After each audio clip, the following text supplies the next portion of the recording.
Ya tentu saja undangan Pak Prabowo Presiden itu akan jadi satu event yang urgensinya dapat, konteksnya tersedia, dan intinya ini akan jadi peristiwa yang penting, timely, persis ada di saat momen diperlukan tuh.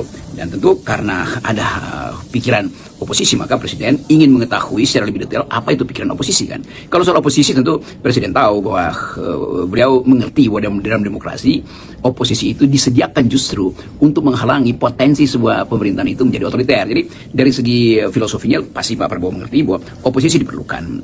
Yang justru ingin dia kenali adalah ini jenis oposisi apa itu? Oposisi asal ngomong, asal omon-omon, atau oposisi yang substansial?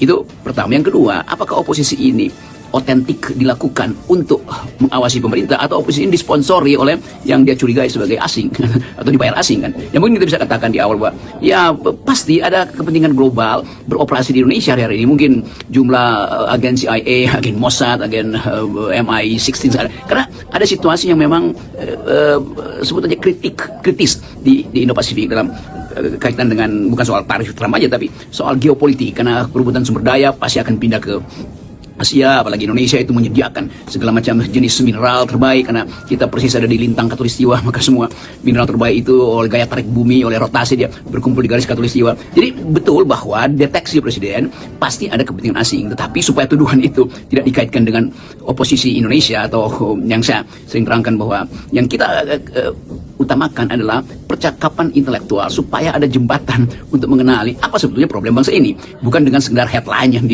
digembar-gemborkan oleh komunikator istana, bukan sekedar isu yang di-raise oleh para buzzer tuh. Jadi sebetulnya secara substantif kita kenali bahwa kepentingan mengundang para oposisi ini atau para pencerca pemerintah itu sesuatu yang betul-betul akan jadi satu titik historis untuk mengevaluasi secara sempurna apakah rejim ini mengarah pada Indonesia gelap atau rejim ini memang sedang berupaya untuk meninggalkan Indonesia gelap kan.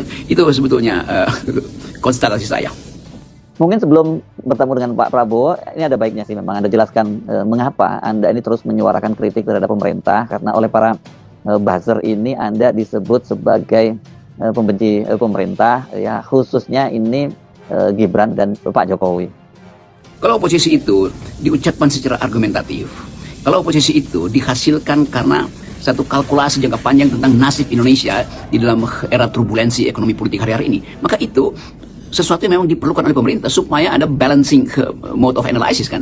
Jadi oposisi melakukan analisis, pemerintah melakukan analisis. Yang berbahaya kalau buzzer yang melakukan analisis atau lembaga survei yang disewa oleh berbagai pihak itu yang melakukan analisis kan. Jadi kejujuran oposisi itu adalah bertengkar secara argumentatif, dan itu yang saya promosikan terus. Nggak ada urusan dendam pada Presiden Jokowi, apalagi pada Presiden Prabowo yang baru memulai upaya untuk menghasilkan Indonesia yang bersih dengan gerakan anti korupsi yang radikal, yang menginginkan Indonesia ditumbuhkan dalam ide keadilan sosial melalui fasilitas kooperasi, yang berkehendak untuk membangun angkatan bersenjata Indonesia, tentara nasional yang betul-betul profesional berhadapan dengan teknologi mutakhir dalam potensi perang ke depan. Kan semua itu kita tahu dan kita pelajari secara detail tuh. Jadi kalau terucap semacam kritik, maka itu ada dasar yang kuat itu. Nah itu saya kira yang sudah dipahami oleh Presiden Prabowo, karena itu dia mau mengundang tokoh-tokoh oposisi itu. Jadi sebetulnya justru karena pengetahuan Presiden Prabowo akhirnya mengenali problem ini, dia ingin berdiskusi layaknya layaknya satu klub yang berupaya untuk mencari cara untuk keluar dari jebakan-jebakan, ya sebetulnya jebakan-jebakan konyol dalam politik Indonesia kan. Kan banyak jebakan dari partai politik yang hanya ingin menguras APBN, banyak jebakan dari pemerintah sebelumnya yang ingin memanfaatkan situasi untuk kepentingan anak cucunya yang sekarang jadi wakil presiden misalnya. Itu hal yang real yang memang mesti dibaca sebagai problem. Jadi tidak ada yang kita sembunyikan tuh. Kita sebut Indonesia gelap karena memang misalnya Presiden Jokowi menggelapkan konstitusi untuk kepentingan meloloskan Gibran sebagai wakil presiden kan. Itu ada dalilnya dan itu ada reasoningnya kan. Jadi kita mau lihat misalnya bagaimana Presiden Jokowi menghalangi cahaya konstitusi sehingga Indonesia jadi gelap, supaya kasak-kusuk yang disebut cawe-cawe itu berhasil dia loloskan untuk proyek mana ya, proyek 2029. Dan tentu itu yang akan kita terangkan pada Presiden Prabowo, atau sudah diterangkan sebetulnya, tetapi beliau menginginkan ada semacam pertemuan 4, 8, 16 mata supaya betul-betul ada pemahaman komprehensif dari Presiden mengapa oposisi nggak bisa dicegah di Indonesia. Dan itu yang dituduh-tuduhkan oleh para buzzer bahwa mahasiswa disogok segala macam. Ya ada aja mahasiswa OKP yang disogok, tetapi inti kita adalah ingin meluruskan arah konstitusi kita, ingin meluruskan desain dari awal Republik ini menuju keadilan dan kemakmuran. Jadi semua itu hal yang ya normatif sekaligus imperatif yang wajib dikenali oleh Pak Prabowo sebagai presiden.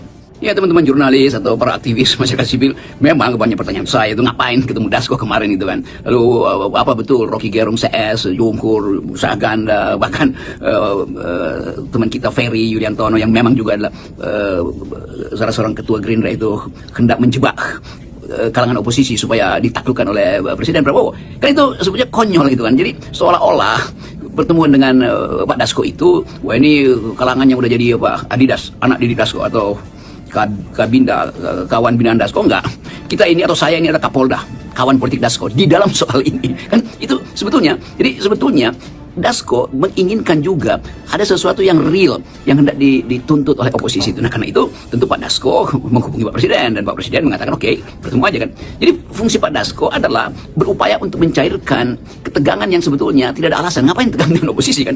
Sebagai politisi tentu Dasko paham gitu, cara-cara makan bubur dari pinggir atau langsung dari pusat. Tetapi sekali lagi ini urusan negara, urusan bangsa, dan posisi-posisi yang dipilih oleh Refli Harun, saya, Jumur Hidayat, itu posisi yang dari awal kita tetapkan sebagai keinginan untuk menjadikan balancing di dalam kekuasaan itu ada yang mengawasi kan. Itu dasarnya kan, kita mau jadi countervailing force, itu kekuatan yang mengawasi kan, dan itu hak di dalam demokrasi. Jadi bagi mereka yang mencurigai, ya biasa aja kan, curiga mencurigai itu pada dasarnya mereka yang curiga ke segala arah, itu artinya curiga tanpa arah kan. Itu dasarnya. Tapi saya bisa pahami, teman-teman mahasiswa tentu mengerti bahwa mesti ada kanal itu. BEM se-Indonesia, BEM dari tokoh-tokoh BEM, para mahasiswa itu punya hak untuk mendalilkan masa depan mereka, dan kita mesti fasilitasi itu.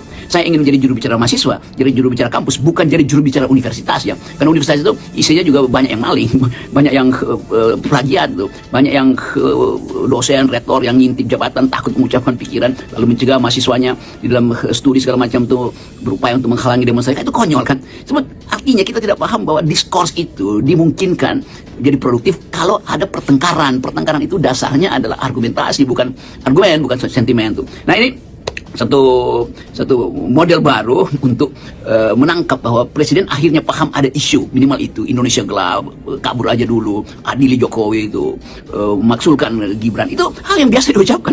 Tinggal siapa yang punya argumen lebih kuat, lalu mulai dicari apakah masuk akal argumentasi. Nah, itu dasarnya itu. Jadi tidak ada yang perlu dicemaskan di dalam mereka yang cemas itu artinya nggak paham bahwa politik itu didalilkan untuk dimenangkan melalui tarung argumen, bukan